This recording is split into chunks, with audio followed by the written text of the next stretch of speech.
მე რომ ინგლისში ვიყავი ამ კუთხით IBD ცენტრში ორჯერ 3 თვიანი შუალედს საერთოდ იქ ვნახე რა პირველად როგორ იმართება თუნდაც მან მომეწონა რა პირველად იქ თან ვნახე კოლონოსკოპიას აკეთებს მეთქი რა სტატუსებს აქ ჩასული ვარ რომ ეს უნდა აკეთებდეს ამას შენი შემოსაზღვრული გაქვს მე ვერ გახვალ ვერასდროს იქ თან იმათი რატო აკეთებს კოლონოსკოპიას და მე კონსულტაციას უტარებს პაციენტს ეს პროფესორი რაღაც შვება ის ვინ არის რა ვერ გავიგე და საქმე არის ამ საქმეს ემსახურება ყველა შესაძლოა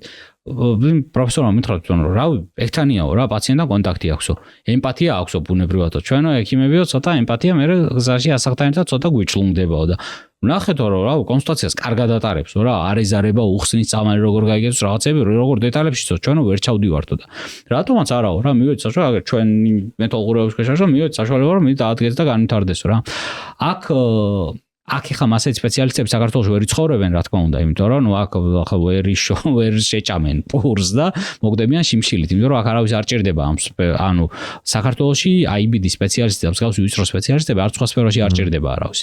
ოღონდ ამას იმიტომ გიარვამ რაღაც დაცინვით გიარვამ ანუ იმიტომ პატარა ქვეყანაა 3.5 მილიონიანი ქვეყანა 100 მილიონიან ქვეყანაში რომ ვიწრო სპეციალისტ საქმე ექნება ის 3 მილიონიან ქვეყანაში რანაირად ექნება ხო მარტო ეს დაავადება ხა რამდენად ხშირი უნდა იყოს ხა ნაწლავის ანთებით დაავადება რომ ერთი ადამიანი გამოვარჩიოთ და თან აქ პაციენტი ხო შენთან შენი იმითი მოდი შენი ნებით ხო აქ არა რეფერალი სისტემა რო ვთქვათ რომ ზურა არის დღეიდან რაღაც ამის ექსპერტი და მოდი ყველამ გავუშვათ პაციენტი ზურასთან აქ ვერ იყო ხო ამას ვისთან უნდა იმასთან გავა არა ნაკაც არავინ არ აკონტროლებს და იყავი ექსპერტი და ასიზამ ხო თვეში ორი პაციენტი ხო არ გეყოლება საქმე ხო გჭირდება არა მეტი ამიტომაც აქ ბუნებრივად პაციენტები როცა ითხოვენ ხოლმე ამას რომ აცა